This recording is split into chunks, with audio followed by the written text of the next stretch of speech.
Hello my dear students DBMS की series में आज का जो टॉपिक हम डिस्कस करने वाले हैं आज के लेक्चर में बेसिकली वो है आपका 3 tier schema architecture. Exactly 3 tier schema architecture. Student देखिए, अब आप सोच रहे होंगे, बहुत सारे स्टूडेंट्स कंफ्यूज हो गए होंगे कि भाई ये क्या है। स्टूडेंट्स एग्जैक्टली कंफ्यूज होने की जरूरत नहीं है। मैंने एक ब्रीफ इंट्रोडक्शन के लिए आपके लिए टॉपिक बना दिया है बोर्ड पर और अब आपको समझाने जा रहा हूं, क्योंकि कोई भी टॉपिक हम छोड़ने नहीं वाले अपनी इस सीरीज में। ये मैंने पहले ही बोला था, राइट। सारे कॉन्सेप्ट को आपके क्लियर करके चलेंगे हम, आपके डीबीएमएस के हो चाहे किसी भी सब्जेक्ट के हो, राइट। तो देखिए स्टूडेंट्स, हमने पिछली वीडियो में डिस्कस किया आर्किटेक्चर, डीबीएमएस आर्किटेक्चर के बारे में, जिसमें बेसिकली डीबीएमएस आर्किटेक्चर क्या होता था कि कोई यूजर, राइट, कोई यूजर डीबीएमएस से कैसे इंटरेक्ट करता है ये डिफाइन करता है डीबीएमएस का आर्किटेक्चर, जिसमें 1 टियर 2 टियर 3 टियर को हमने अच्छे से डिटेल में पढ़ा था, राइट। जिन्होंने वो वीडियो नहीं देखी पहले वो वीडियो जाके देखना, देन इस वीडियो पे शिफ्ट करना आपके लिए थोड़ा सा इजी हो जाएगा।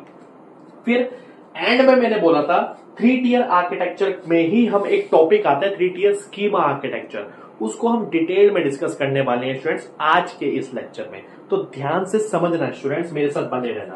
पहले इस पोर्शन को छोड़ दो स्टूडेंट्स, इस पोर्शन पे आते हैं। देखिए सबसे पहले समझते हैं स्कीमा क्या होता है। देखो बेसिकली स्कीमा वर्ड आप बहुत बार यूज करोगे अपने डेटाबेस में या अपने इस सब्जेक्ट में। स्टूडेंट्स ध्यान रखना, आज के बाद कोई भी पूछे तो आपको पता होना चाहिए। स्कीमा क्या होता है basically students, it defines the structure of database. Exactly आपके डेटाबेस का स्ट्रक्चर डिफाइन करता है। अब अगर मैं आज स्टूडेंट आपको एक टर्म और बताने वाला हूं, बेसिकली अब हम जब आगे जाएंगे तो आगे हम पढ़ेंगे आरडीबीएमएस के बारे में। किसके बारे में? RDBMS, relational database management system, जिसमें जो डेटा स्टोर होता है, इस डेटाबेस में जो डेटा स्टोर होता है वो रिलेशंस की फॉर्म में होता है स्टूडेंट्स। और ध्यान कर रखना, डीबीएमएस में हम रिलेशन बोलते हैं बेसिकली आपकी टेबल्स को। टेबल्स क्या होती है? Collection of rose and columns, right. So this is your table, जिसको हम बोलते हैं डीबीएमएस की टर्म में रिलेशन, राइट। सो डेटा जो होता है बेसिकली डेटाबेस में, किसमें? आर रिलेशनल डेटाबेस में डेटा स्टोर होता है रिलेशंस की फॉर्म में। तो इन रिलेशंस का ही स्ट्रक्चर या फिर आपके डेटाबेस का स्ट्रक्चर डिफाइन करता है basically schema. I hope students अब आपको समझ में आ गया होगा। ये मैंने आपको यहां पर अभी ब्रीफ में बताया है, एक्सप्लेनेशन में बताऊंगा जब हम आरडीबीएमएस को डिस्कस करेंगे आगे आगे, राइट स्टूडेंट्स। आपको समझ में आ गया होगा यो। अब नेक्स्ट है स्टूडेंट्स, बेसिकली स्कीमा डिफाइन करती है कि how the data is organize. Exactly आपके डेटाबेस में, जो भी आपका डेटाबेस है, उस डेटाबेस में डेटा कैसे ऑर्गेनाइज हो रहा है, किस टाइप का डेटा स्टोर्ड है, what type of data stored and how relationships are maintain between data. Relationship का मतलब क्या स्टूडेंट? फॉर एग्जांपल के लिए अगर मैं बात करूं एक डेटाबेस की, बेसिकली हम कॉलेज का डेटाबेस ही ले लेते हैं, यूनिवर्सिटी का डेटाबेस ले लेते हैं।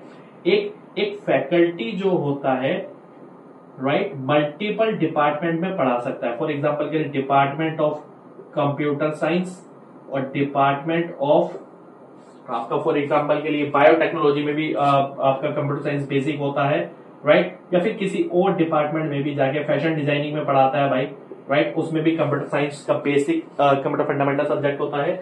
तो एक फैकल्टी रिलेटेड हो गया आपका कंप्यूटर साइंस से, और आपका वो बायोटेक्नोलॉजी में भी पढ़ा रहा है, आपका वो फैशन डिजाइनिंग में भी पढ़ा रहा है। So this is the relations between, right, multiple departments of a particular faculty.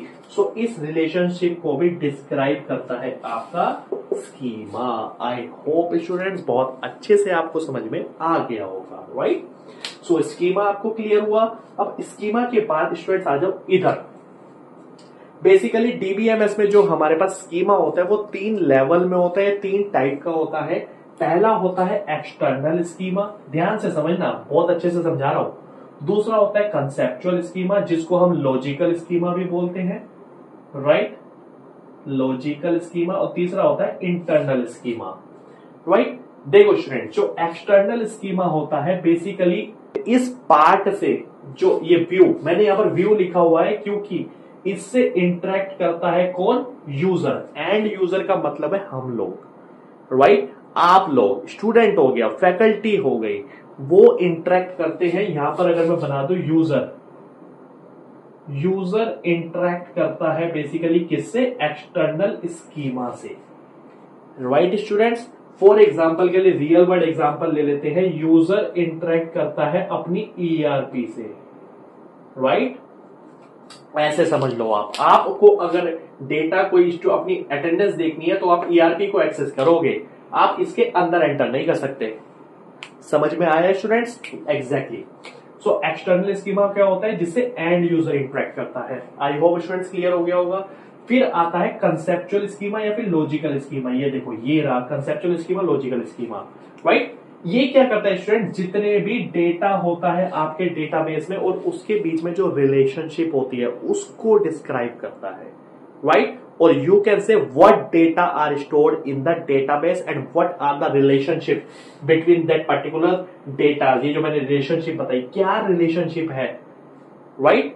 वो डिस्क्राइब करता है आपका कंसेप्चुअल स्कीमा। कंसेप्चुअल का मतलब है लॉजिकल डेटा प्रोवाइड करता है, राइट? ध्यान रखना स्टूडेंट्स, लॉजिकल व्यू प्रोवाइड करता है आपके डेटाबेस का। उसके बाद आता है internal schema. Exactly student, internal schema जो इंटरनल लेवल पे होता है, ये डिस्क्राइब करता है फिजिकल स्टोरेज ऑफ डेटा। देखो स्टूडेंट्स, जहां एक्चुअल में डेटा स्टोर्ड है वो है डेटाबेस, तो वो किस लेवल पे होता है? इंटरनल लेवल पे डिस्क्राइब करता है। जो इंटरनल स्कीमा है वो डिस्क्राइब करती है व्हाट द डेटा, मतलब how the data is stored. Data कैसे स्टोर्ड है, किन जो आपकी एसएसडी में है या हार्ड डिस्क में है या फिर किन पोर्शंस में स्टोर्ड है, क्या इंडेक्सिंग है, राइट? ये सब कुछ डिस्क्राइब होता है कि how the data is stored in the database, that actual data, right? यहां पर इन दोनों में डिफरेंस ध्यान रखना स्टूडेंट्स। ये लॉजिकल व्यू प्रोवाइड कर रहा है, ये सिर्फ आपको व्यू प्रोवाइड कर रहा है, और एक्चुअल जो फिजिकली डेटा स्टोर्ड है वो आपके इंटरनल लेवल पे स्टोर्ड है। आई होप स्टूडेंट्स अब आपको क्लियर हो गया होगा कि आपके तीन स्कीमाज होते हैं, तीन टाइप का स्कीमा होता है, एक्सटर्नल स्कीमा, कंसेप्चुअल और इंटरनल। ध्यान रखना स्टूडेंट, जो एक्सटर्नल स्कीमा होता है उससे इंटरेक्ट करता है एंड यूजर, मतलब यूजर। कंसेप्चुअल या लॉजिकल स्कीमा से इंटरेक्ट कर सकता है आपका database designer. User conceptual schema से मतलब आपका इंटरेक्ट कर ही नहीं सकता, राइट? फॉर एग्जाम्पल के लिए स्टूडेंट्स, अगर आप लोग यूजर हो, आपको अपनी अटेंडेंस फाइंड आउट करनी है, आप सिर्फ ईआरपी से इंटरेक्ट करते हो इस एक्सटर्नल लेवल, तो आप सिर्फ ऊपर वाले एक्सटर्नल लेवल से इंटरेक्ट करते हो। कंसेप्चुअल लेवल से डेटाबेस डिजाइनर इंटरेक्ट करता है और इंटरनल लेवल से कौन इंटरेक्ट करता है? डेटाबेस एडमिनिस्ट्रेटर, जो आपके डेटाबेस को मैनिपुलेट करता है। कोई भी डेटा में काम करना है वो कौन करता है? डीबीए करता है। आई होप स्टूडेंट्स ये था आपका स्कीमा के तीन लेवल्स। स्कीमा समझा, स्कीमा के तीन लेवल समझे। आई होप ये सारे समझ में आ गए होंगे आपको। अब इसी स्कीमा लेवल से स्टूडेंट चलते हैं इधर के टॉपिक पे, राइट? अब दो कॉन्सेप्ट आता है स्टूडेंट, एक आता है लॉजिकल डेटा इंडिपेंडेंस और एक आता है फिजिकल डेटा इंडिपेंडेंस। ये क्या होता है स्टूडेंट्स? ध्यान से समझना जरा एक बार। अब देखिए स्टूडेंट, समझते हैं अपने इस वाले पोर्शन को। ये मैंने ऐसे रखा है, स्कीमा को भी ऐसे रखा है क्योंकि इसी से रिलेट करके समझाऊंगा थोड़ा सा आपको। अगर आपको स्टूडेंट सच्ची में मेरे लेक्चर्स अच्छे लग रहे हैं या आपको सच्ची में समझ में आ रहा है, सो प्लीज कमेंट करके मुझे अपनी फीडबैक जरूर देना, क्योंकि वही मुझे मोटिवेट करता है आपके लिए और लेक्चर्स और मेहनत करने के लिए। क्योंकि स्टूडेंट्स यकीन मान के चलिए, इन लेक्चर्स को बनाने के लिए बहुत मेहनत लगती है, तो प्लीज ज्यादा से ज्यादा कमेंट करके मुझे जरूर बताना, वीडियो को लाइक भी करना, चैनल को सब्सक्राइब करना जो मेरे न्यू व्यूअर्स हैं। ऐसे बहुत सारे लेक्चर्स, बहुत सारी प्रोडक्टिव वीडियोस मैं आपके लिए डालता रहूंगा, राइट? चलिए अब समझते हैं इसको। देखिए स्टूडेंट्स, पहले समझते हैं लॉजिकल डेटा इंडिपेंडेंस। अगर फॉर एग्जांपल एग्जाम में क्वेश्चन आता है एक्सप्लेन 3 टियर स्कीमा आर्किटेक्चर, तो आप स्कीमा आर्किटेक्चर समझाओ। अब इन्हीं के बेसिस पे क्या होता है, दो टॉपिक आता है, logical data independence, physical data independence क्या होता है। अगर सेपरेट आता है तो सेपरेट समझा दो, इसी में समझाना है तो इसी में समझा सकते हो, choice is yours, right? Logical data independence क्या होता है स्टूडेंट, देखना, ध्यान समझना। कंसेप्चुअल लेवल को हम लॉजिकल लेवल भी बोलते हैं, राइट? क्योंकि ये लॉजिकल व्यू प्रोवाइड करता है आपके डेटाबेस का। राइट। क्या टेबल्स, मैंने ये बता चुका हूं, ध्यान रखना रिलेशंस की फॉर्म में होता है। क्या रिलेशंस स्टोर्ड है, कौन से रिलेशन स्टोर्ड है, उन रिलेशंस के बीच में रिलेशनशिप क्या है, उन टेबल्स के बीच में रिलेशनशिप क्या है, वो सब कुछ डिफाइन करता है आपका लॉजिकल स्कीमा। अब देखिए स्टूडेंट्स, फॉर एग्जांपल के लिए, एग्जांपल से समझाता हूं सीधा। अगर मेरे पास एक स्टूडेंट की टेबल है, राइट, उसमें स्टूडेंट का नाम, उसका एड्रेस, उसका एज, नेम, एज, एड्रेस और उसकी आईडी, स्टूडेंट आईडी की बात कर रहा हूं, वो है। अब मुझे क्या करना है, मुझे अगर ऐड करना है उसकी ईमेल आईडी, तो मैंने क्या करा, एक कॉलम को ऐड करा है। और स्टूडेंट ध्यान रखना, रिलेशनल डीबीएमएस में, रिलेशनल डेटाबेस में कॉलम को बोलते हैं एट्रीब्यूट। तो अब से अगर मैं एट्रीब्यूट बोलूंगा तो इस चीज को ध्यान रखना। मैंने क्या करा, एक एट्रीब्यूट को ऐड कर दिया ईमेल आईडी को स्टूडेंट के स्कीमा में, राइट। और किस लेवल पे, कंसेप्चुअल लेवल पे, क्योंकि कंसेप्चुअल स्कीमा या लॉजिकल स्कीमा में ही चेंज, लॉजिकल लेवल में ही हम स्टूडेंट स्कीमा में चेंज कर रहे हैं। तो हमने क्या करा, ईमेल आईडी को फॉर एग्जांपल के लिए अपडेट करा। अब स्टूडेंट देखिए, अगर मैं इस लॉजिकल स्कीमा में कोई चेंज करता हूं, राइट, तो आप मुझे बताइए क्या एक्सटर्नल लेवल पे कोई फर्क पड़ेगा? नहीं फर्क पड़ेगा। इसी को बोलते हैं स्टूडेंट लॉजिकल डेटा इंडिपेंडेंस, की मैंने लॉजिकल लेवल और कंसेप्चुअल लेवल पे कोई चेंज करा जिसका कोई भी इंपैक्ट आपके एक्सटर्नल लेवल पे नहीं पड़ा। ऑब्वियस सी बात है स्टूडेंट, मैं अगर यहां पर ऐड भी करता हूं तो जैसे मैंने ऐड करा, अगर आप देखते हो तो आपको वो ईमेल आईडी वाला सेक्शन दिखाई देगा, नहीं करता हो तो वो नहीं दिखाई देगा, सिंपल सी बात है, right. So this is called logical data independence, कि when a changes made in the logical or conceptual level, then that does not affect the external level, तो वो external level को affect नहीं करता, right स्टूडेंट्स।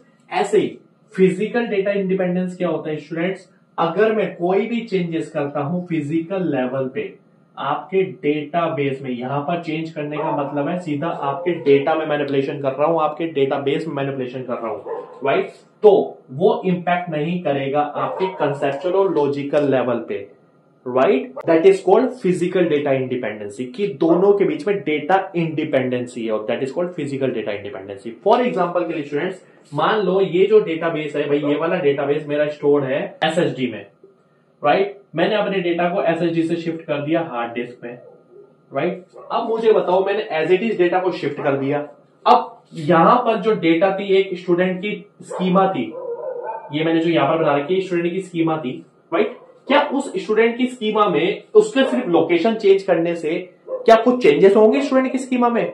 नहीं होगा। Exactly student, that is called physical data independency, की हमने physical level पे डेटाबेस में कोई भी मैनिपुलेशन करा, but that does not affect the conceptual level और लॉजिकल स्कीमा को वो कोई अफेक्ट नहीं करता। That is called physical data independency, right students. I hope आपको ये भी बहुत अच्छे से समझ में आ गया होगा। ये होता है लॉजिकल डेटा इंडिपेंडेंसी, होते हैं physical data independency, as simple as that, right students. तो हमने 3 टियर स्कीमा आर्किटेक्चर को भी डिटेल में डिस्कस करा, बहुत सारे एग्जांपल्स के साथ, रियल वर्ल्ड एग्जांपल्स के साथ। स्टूडेंट देखिए, मैंने क्या बोला था, डीबीएमएस बहुत इंपॉर्टेंट सब्जेक्ट है जिसको आप रियल वर्ल्ड से कनेक्ट करते हो। ये सब्जेक्ट आपके प्लेसमेंट में भी काम आएगा, ये सब्जेक्ट आपके कॉम्पिटिटिव एग्जाम में भी काम आएगा, तो बहुत इंपॉर्टेंस रखता है, इसको ध्यान से लेके चल रहा हूं इसलिए। तो ध्यान से मेरे साथ हर एक लेक्चर में, हर एक वीडियो में बने रहना, इनके प्रॉपर नोट्स जरूर बनाना। और आपको अगर कोई भी प्रॉब्लम होती है, क्वेरी होती है, तो please mention in my comment,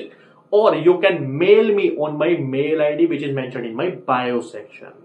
so students, इस वीडियो को यहीं रखते हैं, मिलते हैं अपनी नेक्स्ट वीडियो में नेक्स्ट टॉपिक के साथ। Thank you so much.